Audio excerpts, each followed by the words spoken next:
Everybody. This is the Executive Committee of Manhattan Community Board 1. My name is Tammy Meltzer. I'm Chair of Community Board 1. Today is November 17th at 6:11. We're calling the meeting to order. We are discussing the first thing on our agenda is the Governor's Island RFP debrief, discussion and possible resolution. We did share some information out, so I hope everyone who has been able to take a look and see it. I did get a couple comments from the public already, which I'm happy to read and share. Lucian, please move Jason Friedman over. I see him as an attendee.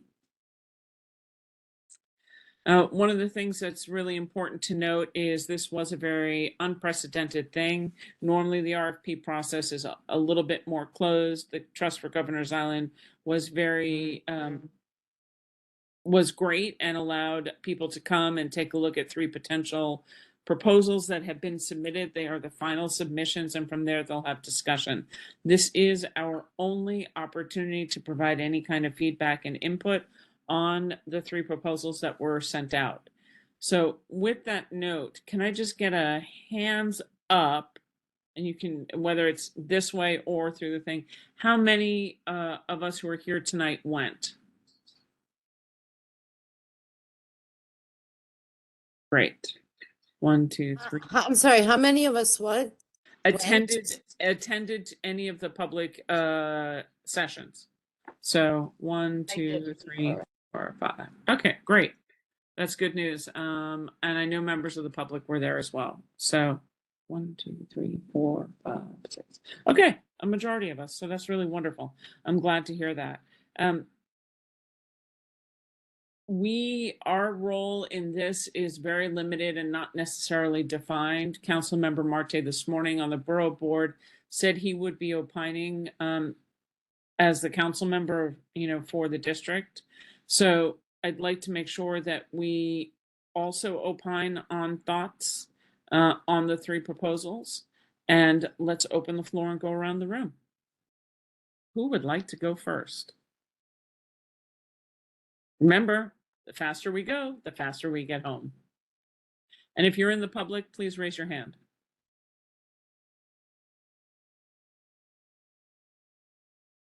Come on, all right, so now I'm gonna start calling on people because that's the way I roll. And I'm gonna let Betty go first.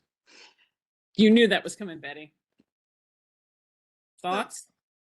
There was one that was the most troubling. And so I think the point of it is those were the activities for what's going to be ongoing on the island, to me, are essential. If it's going to be just a place where people come for short periods of time for little stays, I have way greater concerns about the value to us or the city.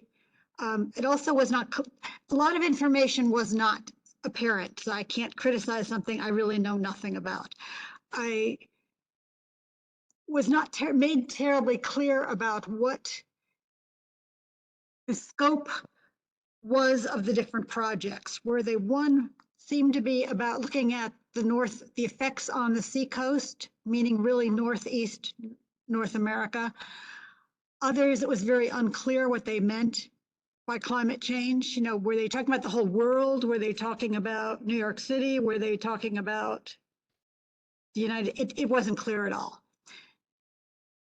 And I think we should probably reach a decision with how central the issues that New York City would have would be to whoever is selected. There were so many things that were unclear. The goals, the time frame, the expected outcomes, none of those things were announced at all. So very hard to judge any of the projects. I say this as someone who used to judge federal grants. I could find out very little from what was revealed. Okay. Thank you, Betty. But did you have any movement or thought, because they did review in the meeting what percentage was research and education versus commercial and hotel long-term stay? They also reviewed, they asked us to opine on conceptual drawings in terms of adaptive, what they look like, how much of it also was adaptive reuse versus new construction. So those are all things that we should probably opine on as well. So you don't have to answer right away, just kind of think about that through. Right, no, there was just the one that, because I've commented on it before, because they had an overwhelming percent that was really for short stay, long stay, that to me was problematic compared to the others. That's my personal. Okay, cool. Justine, I'm gonna make you go next, and then I'm gonna make Alice go. That's okay. I'm looking at this. I didn't attend. I wasn't able to attend, but I'm looking at the proposals now. If I can pull them back up on the back page here.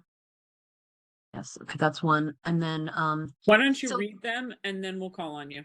well, yeah, no, okay, so I just pulled them up. So I did look at them. So there's three proposals, right? From the different universities. The first one, proposal one talks about adaptive change, adaptive use, and the second one, they all have these huge tall buildings, but one in particular has a very tall building at the water's edge.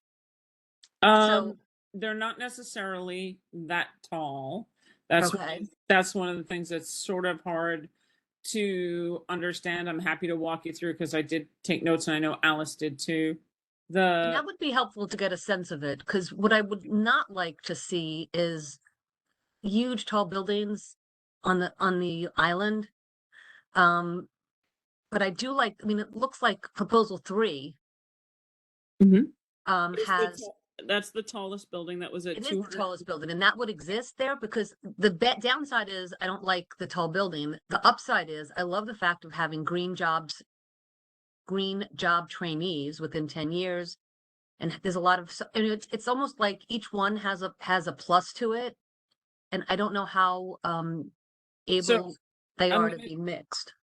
They're not, but you can claim the things that you like, and we can say the things that we didn't like. So, for example, we can opine that we like the clean energy jobs. We don't like the size and of the buildings, for example. Correct. Yeah, That one is the tallest. that is the tallest. And they're including extensive space for research labs, classrooms, and dorms for research and engineering personnel. That's fine as a concept, but too tall. But that's fine. What I said, you just summed up what I thought. Thank you. You're welcome. Alice? Like Patrick, it's a little, I mean, I am representing the community board, so I have a slightly different role here, but, and I'm happy to, engage, but I think a few things, and I know I've mentioned this to Tammy, the fact that not everybody has gone to the meetings, I think is putting us at a slight disadvantage to really have a coherent conversation that's going to be all that helpful to the trust. I mean, respectfully, I think you really do have to kind of dive into these projects. And as Betty well points out, even having gone and spent the 3 hours, I could say even me, who does follow it pretty closely, there were a lot of questions, of course, that need to be answered. But I do think what would be helpful to the trust is for us to identify those because for people who haven't seen it, or I don't know, we're going to figure this out tonight. Perhaps we just lay out the principles that we've already laid out in our resolution. I guess that was a couple of years ago or a year ago. I'm trying to remember actually, when was our resolution? I've just pulled it up. 2020. That talks about all the things that we did want to see on the island and we didn't want to see. And I'm happy to, help try to identify where some of these things are seen in proposal 1, 2, and 3. But for example, I think I have to find it all, but I think we should be consistent, unless we're changing our mind from our earlier resolution. But assuming we're not, then when we talk about everything from public engagement and oversight to the height of the building, and these are all, we had, I think, a 6-page resolution.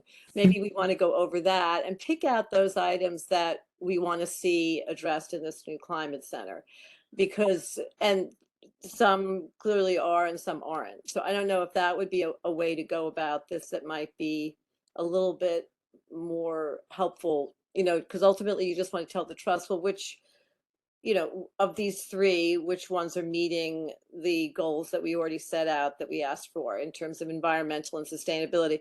So for me personally, there was one that, you know, and I'm not going to say which one or anything, because I don't know that I want to be influential here in any way, but you know, the ones that had a lot of adaptive reuse are very much in keeping with our concerns that were addressed in our resolution, for example. And there were some that were more using of adaptive reuse than others. We definitely talked about height, as you all recall, and there were some that clearly had higher buildings. Well, there was one that clearly had higher buildings than another. You know, this sort of thing, I think is, you know, I'm sure it's not going to be news to the trust, but these are the things that I think would be helpful in the discussion. And so, you know, we could potentially work it that way. I think maybe if you want to put up slides, you know, so people are aware of these, but what I wouldn't want to see happen is a lot of shooting from the hip, and I like it and I don't like it, and this is a pretty building and that's to me completely not going to be helpful. So I would say that we should look at principles that we feel very strongly about and then trying to align them into which ones we, you know, of the three that we think are addressing them. That would be my recommendation. So saying that, maybe we want to, Lucian, is Lucian here? Yeah. Yeah, he is. We can. Okay, he could put into chat the resolution from, I have it, I don't know if I can. If Lucian, we can pull it up actually, but the one thing I will note that needs to go in whatever resolution we give, we did ask the trust for the slides that were shown at the 2 public scoping sessions and live streamed, and it was declined. And I think that is unfortunate, because it gave a lot more detailed information for the public to understand how much. I mean, I can read it because I was there and I have notes, and I'm sure Alice does, so we can, you know, certainly talk about how, you know, what percentage for each one is adaptive reuse versus new construction. That was one of the slides and things like that. So Lucian, if you can pull that, Gerald, while he's pulling that up, you have your hand up. Tammy, can you, was there any reason as to why it was declined? Why the public was? It was a rare opportunity by an agency to show the submissions. They were all shown blindly, and it was not part of a publicly distributed because they're still in the RFP process. That's. I see. And one other question is, were these meetings, were they recorded and are they available online? We did ask. They were live streamed, unrecorded. Unrecorded. Okay. Thank you. That's why we sent out the links. There were 2 in-person meetings. Before the second in-person meeting, we asked them to ensure that there was some kind of availability for remote. They did that, and we were extremely grateful. They had, I think, 50 people last night online watching the live stream, which was wonderful. But there was no recording to be able to be shared. Yeah, unfortunately, it was last night? I thought it was the night before. 2 nights. Yeah, sorry. 2 nights ago. Yeah. Monday night. It was Monday night. Unfortunately, I was dealing with food poisoning, so I couldn't attend. Yeah, I mean, Anyway, so all right. many things. Yeah, Okay, thanks. Francis.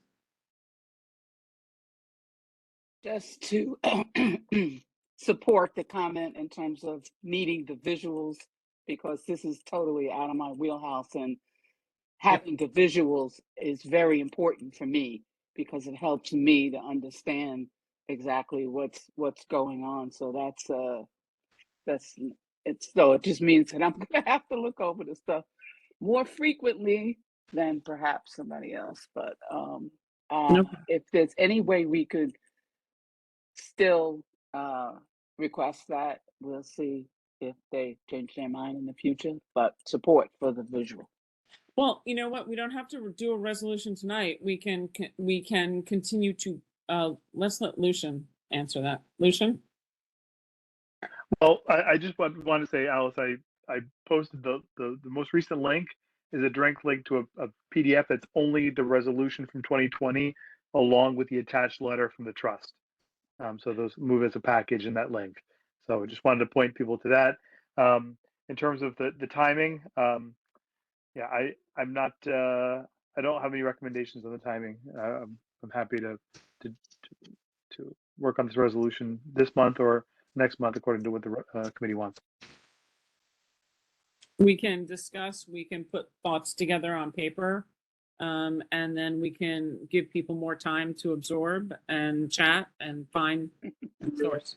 Vicky and then Justine. Thank you, Tammy. I'm sorry, I couldn't attend. I didn't know it was on. So could I just get you and Alice to maybe just help me understand? Out of the RFPs, 3 of these universities with their associated or affiliated agencies are in consideration for the finalists, correct? Correct. Okay. And these universities, who are the architects that are associated with these 3 projects? It had to be blind because it's still in the middle of the process. We got none of that information. There was no detail. It was all conceptual for each Okay. proposals. Well, the teams are public. We know who the teams are. We just don't know which project is affiliated with which With team. which team. Let's say MIT's there. So like, is this MIT architecture students proposing this or they hired a firm? These are requests for proposals for the Climate Center for Governor's Island. These are professional organizations that have teamed up with the universities who are, hoping to become the climate, to The tenants, yeah. be the tenants. And so they're very large teams. The documents that Lucian sent you should, specifically identify these very large teams. So, I read that. yeah, okay, And so so that's. all you got I'm sorry, last question. All you got was 3 renderings, right? That represent each of the team. No plans, nothing else. No, you were given limited drawings. There were 3 3 aerial views with a couple of close-ups, and then there were plans, and then there was an analysis of what the educational programming was. They looked at it in terms of what were they putting forth as education, what of course were they putting forth as design and Okay. programming. So those 3 areas were what was covered. Okay, I'm sorry. I got one today and it had 3 attachments. I just looked at them and it was just 3 aerials with 3 separate documents. I did not get, not that that matters. I did not get any documents that described anything about this other than the document we got today. That the invitation to attend executive to discuss government. And in there are just 3 aerials. So you may, if you're going to think about a resolution, you may want to go and review what your thoughts are about public engagement going forward. I don't know if this is obviously coming up as a concern. Again, I think that the trust put forth a request for a proposal, and there's no obligation on their part to have to engage with us on these 3 finalists. But they put together these 2 meetings, and unfortunately a lot of people couldn't make them, and that's where we stand. And so that's, those 2 meetings gave some of this information that is not in the documents you were sent today. Right, so did we all get a notice saying that there were these 2 events? Yes. Yeah. Oh, yeah. I missed that, my apologies. And it was on our calendar as well. Sorry. And the 3 documents that we got today, with the 3 aerials and some description, was there more with the plans and what you described? And I missed that too. The only other documents that were shared are the documents from those who went to the meeting. Okay, great, thank you, I'm done. I am going to Justine, and then I'm going to go to Roger Manning from Magic in the public area. I'll be quick. I just want to make sure in the linked the resolution. It's page 15 of 51. It's 17 of 51 they start, right? And it's a 15 or 16 page resolution with the addition. Mhm. Okay. And then in there we're asking for what we want and we address everything. All right. Thank you. You're welcome. Roger, you're next, and then I'll come back to Vicky and Lucian again. And Betty. Roger, you're unmuted. Welcome. Thanks for having us. And thanks to CB1 for that December 2020 resolution. MAGIC, the group I'm with, the Metro Area Governors Island Coalition, a community group that's concerned about Governors Island. We agreed completely with the CB1 resolution, except for that we would have had the building heights even lower than what's in there. But in any case, MAGIC members extensively attended the two sessions from the trust, and we made a bunch of notes, and we emailed you all yesterday. Not everybody at Community Board 1 got that, but is there, well, first off, I would recommend holding off on, hopefully holding off on your message that you're going to put together, your resolution, holding off on that for a little bit. And is it possible for us to send that email to everyone on the executive board somehow, or you can forward it? Your email? Yeah, well, from MAGIC that has all these bullet points from the meeting. I mean, yeah, it's obviously our view, but I think it could be useful. Would you like to review that now? That's part of the point of being here, that it should be said in a public setting so it can be recorded for posterity. Sure. In fact, I intend to, try to go over a shorter version of that really quick for y'all. Sure. And then as well, I'm just thinking if that could be forwarded to the members, that'd be easier for them than taking notes or whatever. But I mean, the briefings from the trust left out the main question. The big elephant in the room is, and there was attendees that are not in MAGIC that were bringing this up.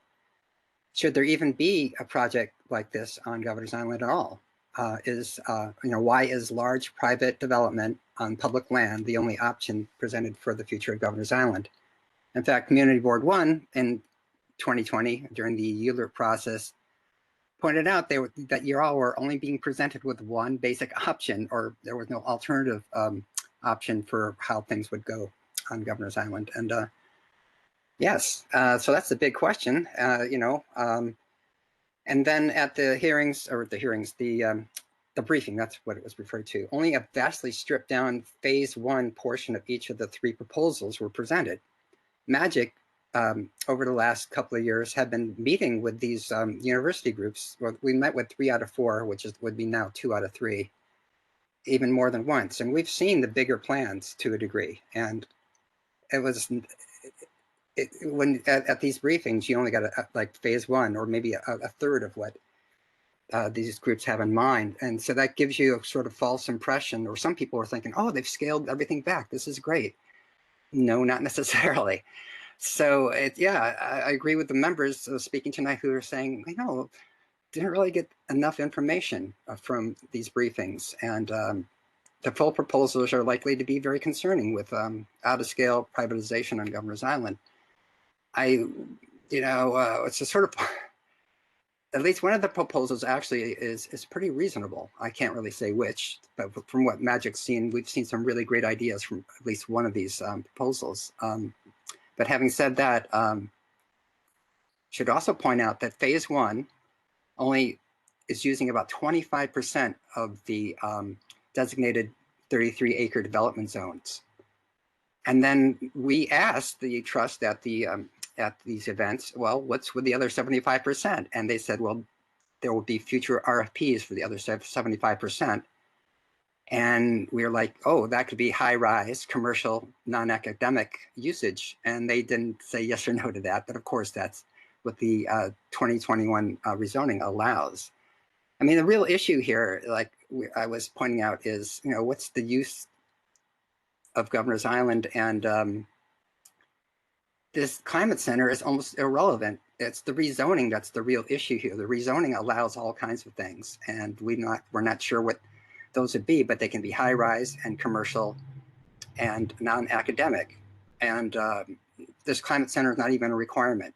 And there's so many details. I don't want to take up too much time here, but I mean, the primary role for the climate center, and we had this early on, it's to act as an anchor tenant for big development. Large developers, they want two things. They want an anchor tenant, in other words, a theme to build their development around that, so people will come and there will be people to use their hotels and restaurants or whatever else. And building heights. The rezoning got the building heights for the developers. The anchor tenant here is the climate center. And I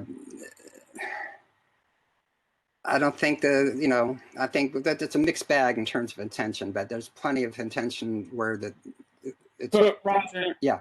What we're being asked to opine on is anything revolving around the 3 RFPs. The zoning is not what we're opining on. Okay, sure. So yeah, thanks for redirecting me. But I mean, in 2003, the public worked really hard to make Governor's Island become a public resource, a public place, and there was the 2003 deed, which my organization is very interested in. But to summarize here, I mean, the intent did not essentially include privatizing the island by turning it into a research campus. And this fueling the city's economic engine, the $1 billion and 7,000 jobs that they keep bringing up as a benefit of bringing in whatever they want to bring in. Where's the data behind that? And the deed requires that any income generated on Governor's Island shall be applied solely to the operation of Governor's Island. So people need to examine this $1 billion and 7,000 jobs. They brought that up at the event. But to wrap it up here, thank you, Tammy. And they didn't bring up anything about the 200 parking spaces that's allowed by the rezoning. And they're saying that, private. Roger, yeah. Parking spaces and zoning are not the RFP proposals we're talking about. Well, do you have anything else directly related to the RFP proposals in terms of the material that was presented? Well, I don't mean to be rough. But well, these are responses to what the trust said during the briefing. That's why I'm bringing these up. Okay. People asked about the parkland, and they said they wouldn't encroach on the parkland or any public space that's not fenced in, but that's not true. There's a farm there, and there's Billion Oyster and Earth Matter and all that. They neglected to bring the displacement of those groups by these projects. And if you look at the imagery, you'll see that's what's happening even in those images. And they didn't bring up the natural gas usage on Governor's Island. Hold on, we can put. Okay, sure, and I'm almost done. We can put in there to retain the existing vendors and tenants that are there, because I know that that's part and parcel, but we can put in there to ensure that the farm and Earth Matters and Billion Oysters are not removed, are rehomed and in commiserate space or something similar. Yeah. I think that's part of the RFP, just to be clear. I'm sorry? I think that's actually part of the request for proposal, included the need to, engage with the existing, just anyway. And well, in any case, the building heights, particularly in the proposal number 3, the 22-story building that most of the people in the room objected to, those aren't needed for a climate center. And in fact, the rezoning wasn't needed for this climate center either. They could have simply extended the 2013 special zoning from the historic district to the rest of the island. That would have covered it. And it seemed that the 2 out of 3 proposals there weren't really building tall things so much, and that was good. But that doesn't mean those things won't happen later. And you really need to see the rest of the proposals. I think that's a key thing here, because it's just seeing phase 1, so-called, and you're not getting enough information. I don't know if that's helpful. And Tammy, you said you could forward that email with bullet points of folks. I guess we're gonna put all of the information that was sent to us for feedback, so everyone can see it. Yes. Awesome. Well, thank you all very much for putting time in on this. I think that's, unless somebody has any other questions for Magic.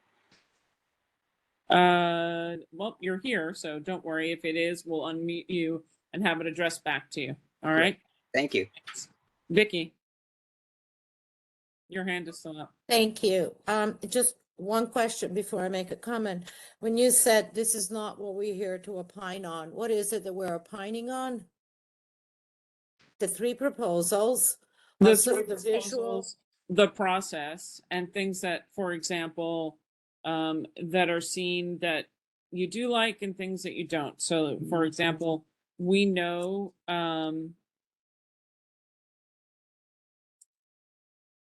Alice, you can go next. Alice texted me, her hand's up, so she has a question for Roger. So just don't go anywhere, Roger. No, I don't. Sorry, that wasn't me. Sorry. No. Okay. So, if okay, I just wanted to comment on the three images that I see. Purely as an architect, lots of years of experience, obviously, and just as a kind of a response to what I'm seeing. I can tell you immediately that option one is a berm-like party, which in this case is very good. It doesn't stick out. Berms are good because they're natural. They kind of lend themselves to this green environment. Instead of the white roof, we should obviously have a green roof and overgrow this thing as much. I find that scheme one is a very good direction, but I do find scheme 2 and 3 inadvertently, whether they liked it or not, they did express the vision of private developer, exclusive, private, institutional. And I have to say that, you know, like I said, design is sort of innocent, and whether people like it or not, eventually the true meaning comes out. So the second and third option is not a governor's island solution, but number one has tremendous potential. And something like this, if we have to have it, in my opinion, would be a terrific start. And to finally say what the gentleman before said, while this is a terrific start, we really do, any good project should have a overall vision. So if you choose one or, you know, go in that direction, then the rest of the overall proposal is almost mandatory. But number one, as a berm, which was the first thing that came to my mind, I think is a terrific direction. Okay. I will give you notes that I have. Proposal 1 had 85% of adaptive reuse, 15%. And again, this is not definite. These are phase 1. That doesn't mean that they wouldn't continue building. 15% new development. Can you put this up on the screen maybe, Lucian, so people can see the picture of well, you don't have the Photoshop? I mean, I get I have the press release We can rendering. only, But yeah, I'm just saying, Because put they're those, in there, I don't know, right? The thing you sent us, that works. screenshot the proposal 1 and stick it up there. No, I don't know. Alice, I asked because I have all the screenshots and I was told, please don't. By the trust, I didn't realize that. Yep. Oh, okay, sorry. I have screenshots of every slide that went up, but I was told that I'm not to use them. Madness. May I just add? So in the business of Hold architecture on, design- Vicky. Let me keep going through. While Lucian's going to raise that, proposal 1 was 85% adaptive reuse, 15% new. It was asked during the conversation, and you know, any of us who were there could try and explain. What you don't see in this is to parcel 2. There is I'm confused. You've just put the photo up and you've been asked not to. I'm not getting it. that is on the press release. Well, that's what I'm saying. Oh I mean, yeah, just obviously. but What what we photos don't else? have what we don't have, Alice, are the details, the program details. No, that I've they just gave said us. put the picture up. These are the public documents that are in Yeah, every article so on the this thing. is- Okay, thank right. you. So what you don't see behind what looks like a Friendly berm. Yeah. it's actually a building. That's Yeah. actually a building. And what you know. don't see just past it is there's a development site just past the pyramid-looking building. With Uh, all the blue rooftops? No, the blue rooftops are the historic area between that and the pyramid-looking structure. There's a Half Moon development site called Development Site 1. The Climate Center is on Development Site 2, and then below that to the south is 3 and 4. So, and that is Yankee Pier that you're looking at right there. This one is 85% adaptive reuse of the historic buildings, 15% new construction thus far. Right. And it is 30% for research and education and public use. 51% is hotel and long-term stay, and another 11% is commercial. It was of them, this one was the lowest percentage of research and education and public use, highest percentage of commercial and hotel use. Right. Okay, next So one, what- Right. we'll just go through and show all of them. This is proposal 2. This proposal is a little odd to take a look at simply because they cited the two buildings, the building there further south. So proposal 2 was 41% adaptive reuse, meaning they would not use all of the historic buildings that are available, only 41%, 59% new. The height of that building is 85 feet. And this one has 10% commercial, no long-term stay, and the largest amount of research and education. No long-term stay means like no apartments or condos, but only hotel. Hotels, no hotels. Oh, Yeah. no hotels, nothing, No. no staying at all, no overnight stays. What about dorms, dormitories and faculty housing?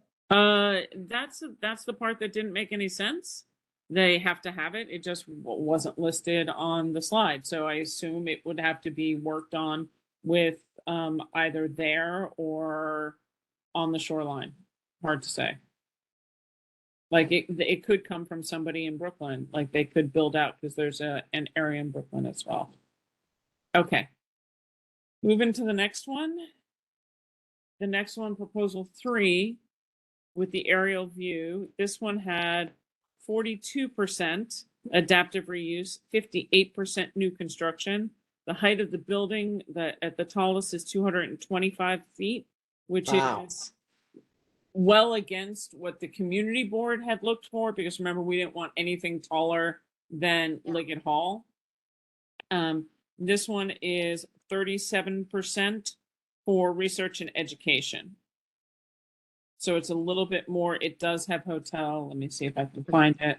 And, I apologize. I would love to show that, this is proposal 3, right? So let me get that. Proposal 3. Oops. And I apologize. You hear all the negotiating going on with my kids and stuff in the background tonight. So I would like to make Okay. one comment as possibly a guiding direction as to how we respond. Is that okay? Absolutely. Oh, let me here's the last answer. I apologize.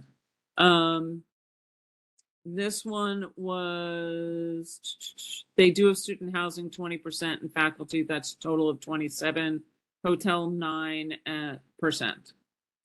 Probably the most important thing that I didn't put in, and I can go back and do them for each one, is the land footprint in the development zone and how that worked. For this one, research focus is 24%, other is 76% on proposal 3.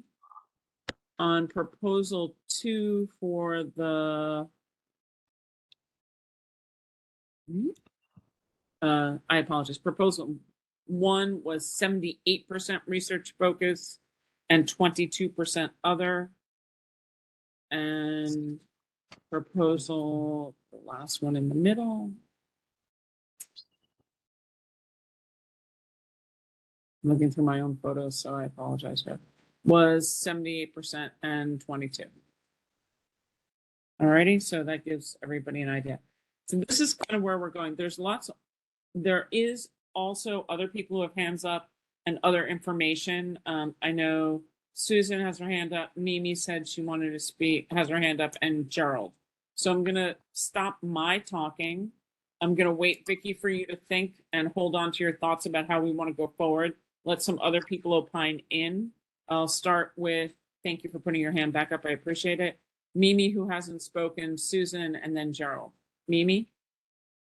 Hey, yeah, I don't completely remember everything that I read about the proposal on the subway, but I did a small amount of research in regards to like a little bit more of the history of the Governor's Island. But I would like to say that I, as light of a touch as possible, even if it means a little bit of a heavy touch at first, whatever creates the most green space and preserves green space for the city, I think is really important.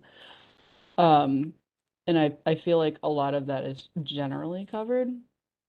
I believe, and stop me. Oh, in addition to that, I want to say that I feel like any sort of community programming to educate people that aren't just in universities would also be useful from this. So, but yeah, but it seems like, and stop me if this is kind of off topic in regards to, there's like a lawsuit, Magic. Do we know what happened with that lawsuit from last year? It's like May Actually, 2021. that's who Roger's online with. So, Right. Lucian, can you unmute Roger and he can answer directly? Roger? Yeah, Roger, if you want to raise your hand, I can find you faster. I'm sorry, I have a couple screens open. There you are. Thank you. Hi, I'm back. The lawsuit is, we had our oral arguments August 2nd of this year, and so we're waiting to hear from the judge on a decision. And it would go one of three ways from my understanding of things. I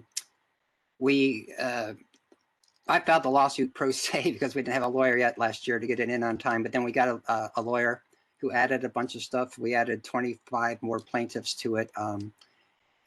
Pretty cool list of people and organizations. And so the judge has to decide whether or not to accept our amended petition, which initially we're just claiming violations of the deed, but then we added secret or environmental concerns on top of that. And the city's saying, oh, you can't do that. You didn't make the deadline. It's up to the judge. So if the judge accepts our amended petition, then the case continues for a while.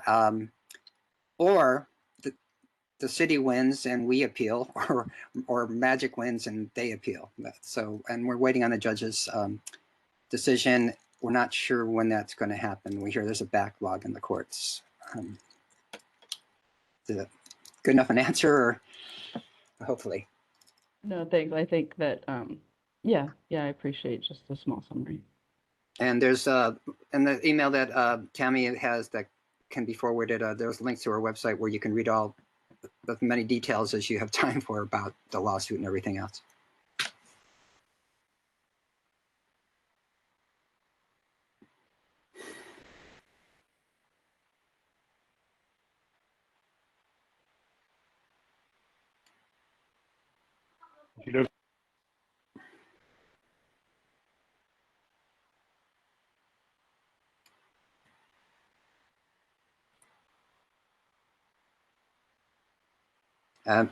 I'm good here. Oh, I stopped hearing anybody. I'm not sure if. Yeah, I did too. So I wasn't sure if anyone thought that I still had more to say, but I'm. Gerald, you, sorry, I might have been on mute. Susan and then Gerald. I like, I happen to agree with Betty about a lot of it. But I like Alice's idea of getting ourselves together and resubmitting our resolution in some way and adding some additional information to it. Because I think that what we put in from these proposals isn't necessarily happening, and I would like to see us opine on that in some way. And there is one proposal that seems to be better than the others, and to see if we can make some changes in relationship to that. That's all I have to say. But I think it's, I think we have work to do. Thank taking you. notes on behalf of the, the board for, because of my role. And I'm happy. And so what I'm trying to do is to go through our resolution and, for example, under a category, to Susan's point, density, floor area, and bulk, that was one of our categories.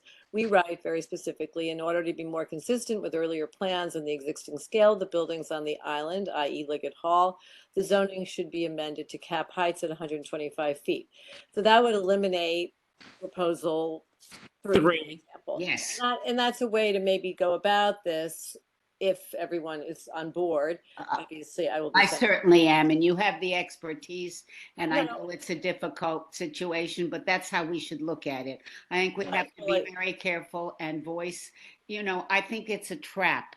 I'm sorry, everybody, but I always, I look at the negative side, but we have to respond, and I think we have to respond in the most concise, clear way we possibly can, using the past and the current. Yeah, we want to be helpful to the trust. I mean, I certainly know that, working in both sides here, and I think it's really important that we answer it in a way that's going to be helpful to the trust, because, they will go forward with plans, presumably, and, so let us get them as close to what the community wants as possible. So a lot of work we've done. So I'm taking everybody's comments down and putting them in the categories on our resolution for now. Exactly. And I think that just in case anybody asks or knows, if you, especially pursuant to Susan's comment about it being a trap, I asked if we looked and said, oh, well, we like X proposal because of the low height of the buildings, whether or not the air rights would be transferred to another parcel,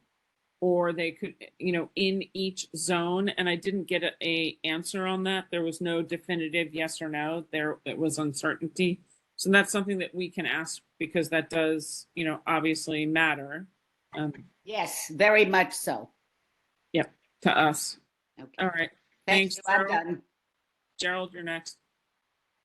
Thanks, Tammy. I guess I would just like to add, in addition to this zoning that Alice was mentioning a minute ago, something that I think continues to get lost in the shuffle here is that the north portion of the island is indeed historic.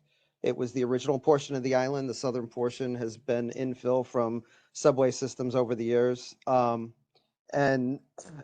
I don't know if there's a possibility of putting in the resolution, something about maintaining the direct solar gain to the existing structures, such as Liggett Hall and Nolan Park, as well as the historic landscaping, like the parade grounds.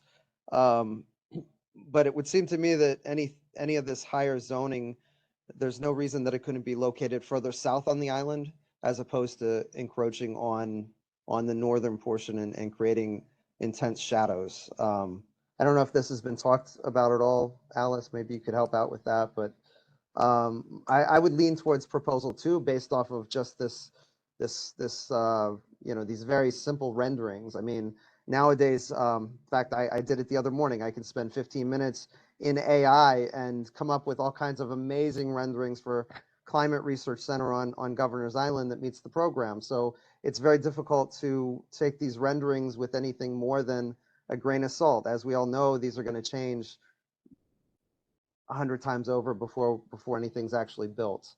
But I would lean towards proposal number 2 based off of the fact that you don't have the hard shadow lines and it kind of is further away from the historic portion of the island. Thanks.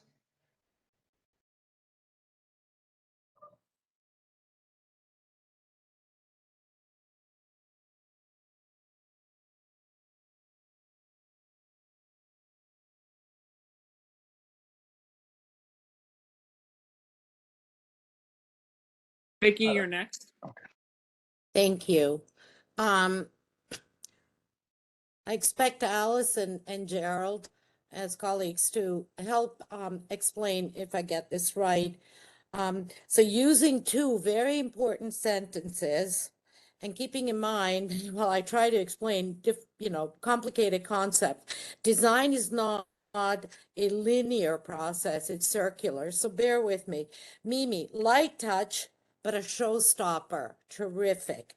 And in order to achieve that, but to avoid a future trap, as Susan said, what I think we might possibly do is approve and go along with something like proposal 1, which is a berm.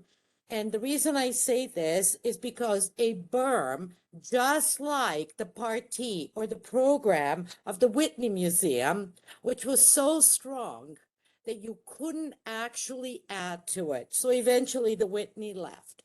So if the architecture that we drive supports a final resolution that is absolutely difficult, if not impossible, to add to, we would then force them to do a proposal on the first time where everything that we want is in this proposal, and they can't just add second tower, third tower, fourth tower. Does that make any sense to you guys? I think the best way to go about this is to continue on trying to pick out the principles that you're really driving for here. If it's open space, right, and green space, and the things that we've talked about for years now in our board, and then try to, understand them vis-a-vis these proposals. But of course, you're missing a great deal. But to answer your point, or to address it, the island has the two, what they call the lima beans on the east and west, and these are development zones with many parcels. This is one parcel of just one of the the eastern development zone.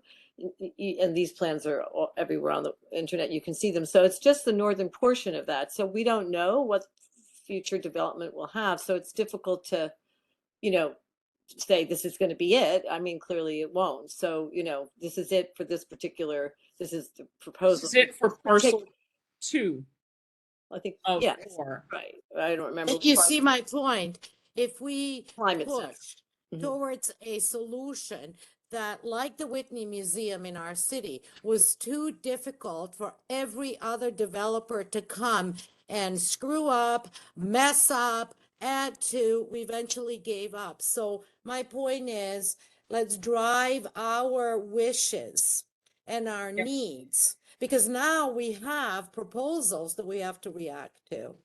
Yeah. And you're saying go back to what we want, and now they've gone beyond that. Vicki, and what say- she's saying is compare what these proposals say to what we have said that we want. It's a combination of the two. It's not just going back and stopping there. It's having context.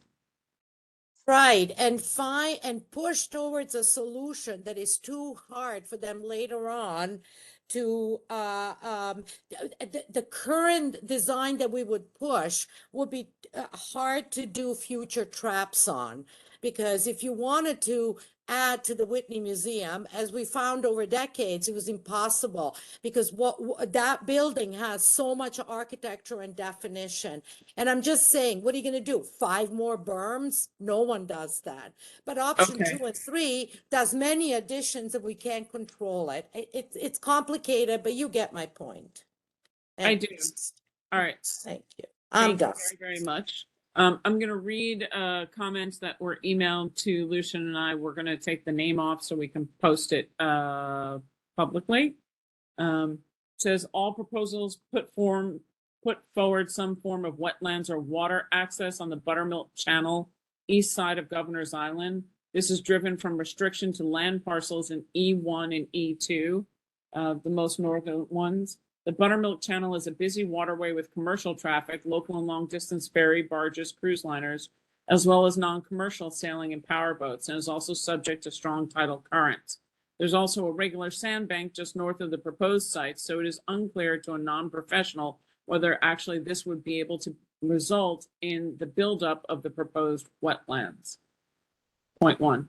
Point 2, all proposals, mostly due to the same constraint of land parcels, do not increase access to water for visitors, and in the case of one proposal, removes waterside access along the eastern shore for bicyclists and walkers, who will then be required to go around the new construction. 3, the view from the east parcels across is to a commercial shipping terminal, and I am unaware of redevelopment plans for that space. 4, it would be good to hear what long-term standards the finalists would be held to. In many cases, the certifications, LEED, Platinum, that they mention, whilst being an excellent requirement, are only assessed at the time of build, and there's no ongoing obligation to energy efficiency, sustainability, or resilience. Continuing, I did not get a good feel whether these proposals are supposed to be global, US, or local centers for excellence of resiliency. One thread appeared to have support, which way they deliver solutions to New York City to help meet New York City's carbon goals. Being carbon neutral by 2050, local law 97 is challenging, and finding good solutions are proven to be hard. And then comments about his own building, which is a LEED Platinum certified building. Okay, it would be interesting to hear how much support, permits, and financing from the mayor's office for this initiative, in the sense that many New York City neighborhoods were impacted by Sandy, and the center would benefit from active support to perform projects and research in those areas outside of Governor's Island. Will they quickly deliver for New Yorkers as seemingly as we are paying forward towards them? I do not expect the finalists would get a significant industry sponsorship separate from New York City grants. The question of reselling airspace rights needs to be clarified, as a frequent concern is the height of the buildings that are proposed, especially what would result in the other parcels outside of phase 1 here. I am a strong supporter for community engagement facilities such as maker spaces, workshops, art spaces, but this might be a requirement in later phases, but should not be forgotten. Hope this helps. So having read all that in and included that, I think we will do some work on this and more discussion. I will see if we can get anybody, if we can share any other information out. So we will be able to provide feedback to them in December. Does that work for everybody? Oh, Betty, I'm sorry, I missed your hand. Many apologies. You're muted. And then Roger raised his hand last. Betty, you're That's fine. If there are any other community comments to read. Those are the only ones I have right now. I would like to reach out to Richard Corman, who was there, and ask him to write some commentary. I saw Richard. I saw many people. The Harbor School was there. And there were Harbor School parents who were there. I'd like to hear their feedback. There were concerns raised by several of them in the room that I was in. So I think that we can do a responsible outreach to start asking people to send us more comments. Yes. Okay, great. I have a few different areas I want to go, because the comments so far have all been very architectural, which to me is not the point of a research center in the first place. But anyway, there are a component I'm going to attack from a different direction. Answering to Alice, some of the general principles, I think there should be something such as maintaining access to the water should be looked at. For each of the proposals should be doing that. The resiliency that's being built in to each of the proposals. Because yeah, we wondered how many of these, it came up in my room, how many of these buildings can be washed away with the first storm? How much of the green space is going to be maintained, as well as the green roofs and other things being done? The adequate economic commitments of the sponsors. Because having come out of university life for many decades, they're facing very hard times. I just can't imagine them putting all their money and upping their tuition to pour money into building all these buildings. So I would really want to know what at least a 5-year timeline is of what they're going to be doing. Are there going to be any activities at all going on, or is this all going to be just construction? Is anything going to be local? These are all huge questions. Is the money out there, or is this could be a lot of people who end up defaulting and walking away from projects, which would not be good news for anybody. And most importantly, where I put the most focus is the importance of the outcomes, which were not mentioned for any of the projects. So for people who are looking to favor one versus another, this is where I really point to, we don't know enough to say anything really about any of them. But my comments about them would be things like outcomes, that they should have a significant value to New York.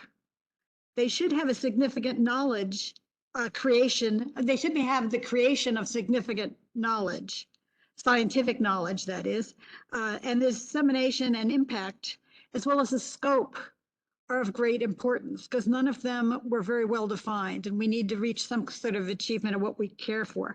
I think there should be an international impact. I think it should be an important center. But nevertheless, there should be some real payoffs for New York, whether it's we pay less for using the products that are created. There could be lots of things that make it the most beneficial to us. In terms of activities, which also weren't laid out, although the most details were given about those, is there equitable participation amongst the various partners? Because they did nothing about who is going to be doing these activities, where are these activities going to occur, who's going to benefit from these activities. And those were huge concerns of people in the room that I was in. A significant amount of the site,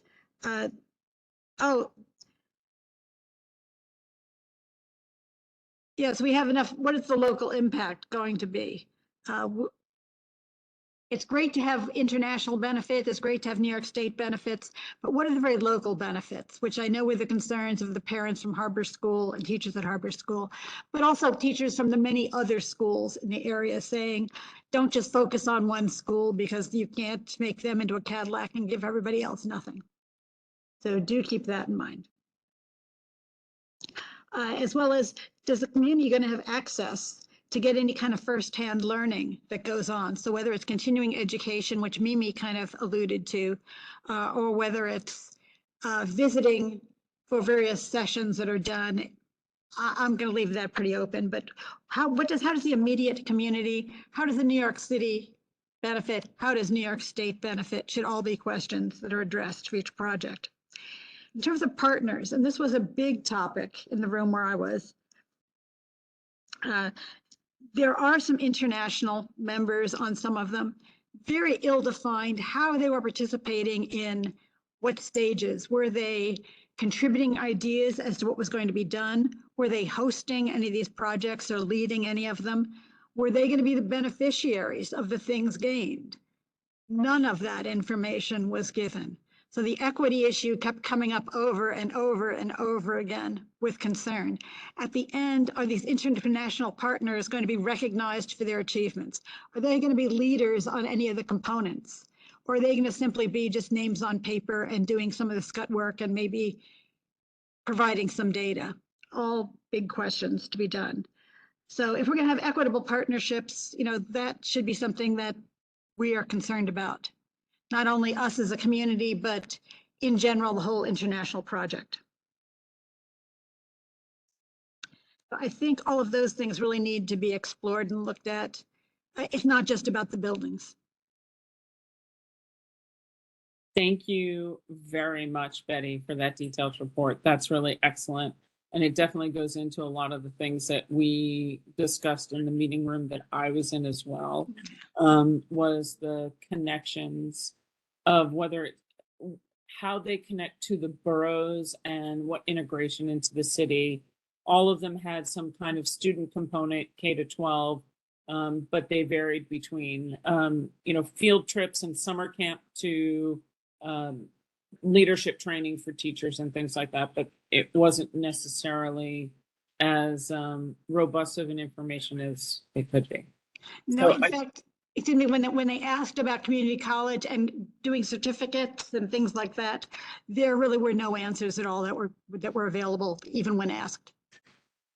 It's interesting because in ours, some of them said yes and others said no. So I think it's a very mixed thing that we would like to see more information of. And I think that's a very valid point that we can certainly put in our feedback, is that it's something that we want to see, right? Because it was a conversation that was had. Many of the things that you said, Betty, and that was a fabulous list. Thank you. You did better than I did in taking notes. And many of the things you pointed out were in our group as well. But one thing that I thought was very powerful in our group was maybe back to architecture, of course, for reasons that are obvious. The three proposals, somebody said, those two could have gone anywhere. And that really hit me because all of a sudden I thought to myself, it didn't need it to be on Governor's Island, the circular building or the two towers. In a way, it does favor the one that's, really engaging with the landscape there. And I thought that was a very good point. Why here? Why Governor's Island? And it should be really clear that the proposal could go nowhere else and benefit nowhere else except for being on this very special place. So I just add that. I don't want to, go over the ones you went over, but that was one that I thought was also worth Perfect. repeating. So I think with this, we should close this topic down. It's 7:16. We've had a little bit of a robust, we will get our thoughts organized in terms of what we've heard tonight in comparison to what we passed before. We know what the board's wishes were. No one, I guarantee there's not been one change on what the board's wishes were in terms of development versus open space and park and bucolic, and public engagement and transparency, the things that we fight for every day for the benefit of the public. So we'll get this together. We will bring it back for next month with notes. I'll circulate it around so people can opine and comment, and we'll be able to go forward from there next month. Gerald.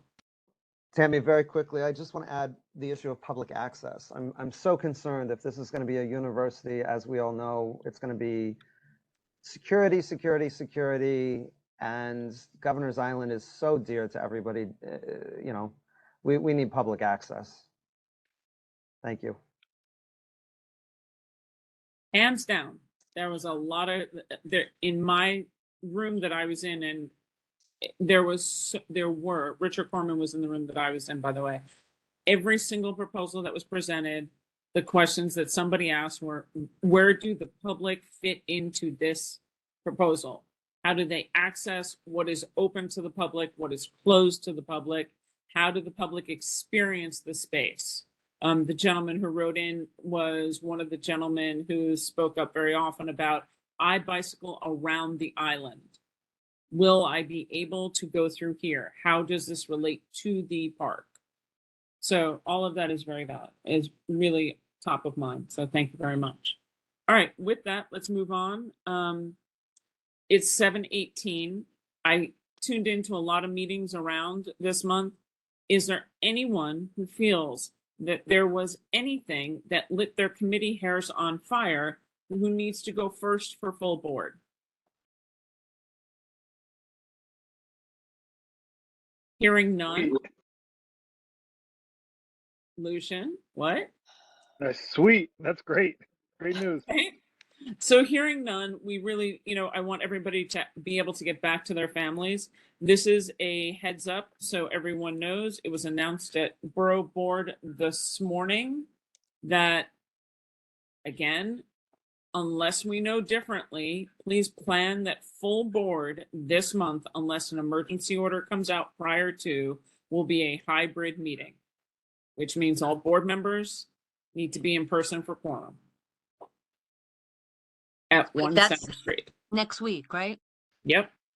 If there is an emergency order that is given by the mayor or governor on Friday afternoon, then that will change. But in lieu of that, I'm told that we will no longer be able to be 100% virtual. One thing I'm going to jump in with, if you believe that you qualify for one of the extraordinary circumstances that is listed in the resolution, and I can send that list out to all the board members, please, you can let me know. And then what we'll do is we have to make sure that we're going to make quorum in person, and then we'll go through and those who do meet those extraordinary circumstances are able to join us remotely. But we have to really push all of our fellow board members to be there in person, or to let the office know that they're not going to be there, because we have to be really tight on in-person quorum. And it will be in our meeting room, Lucian? No, it'll be in the Manhattan Borough President's large conference room. Okay, where we always go. Thank you. We're 18th floor. sticking to there because they can actually host the size that we are, that we have a second place for the public to go if we need it. There's overflow, there's technology, and it does not cost us anything. So it's a very valued asset, and we're very appreciative that they're willing to share it with us. There are lots of community boards Yep. that don't have what we have. So Yeah, they're in bad shape. exactly. So Pat, your hand's up. Will it be mandatory for people to wear masks? Will they be asked to? We are in a city building. We cannot create mandatory. We go by the city building requirements. That's right. Which is at I this will point- I will see what the current requirements are for non-employees of One Center Street ahead And of the meeting. also, And we'll is there a maximum capacity for that room? So that there people- is, and we will be adhering to that maximum capacity. and people will have room to spread out. We're working on it. Yes, Thank you. Yeah. exactly. And we won't have people, it won't be, there's no more standing room only. If you need to stand because the room is tight, you need to be outside the room. That's the way we now roll. All righty. Any other questions? If not, if everyone is amenable at 7:22 let's call the meeting to close. Good night. Thank you. Thank you. Thanks, everybody. Have a Everybody, great night. thank you. Bye. Thank you. Bye. Night.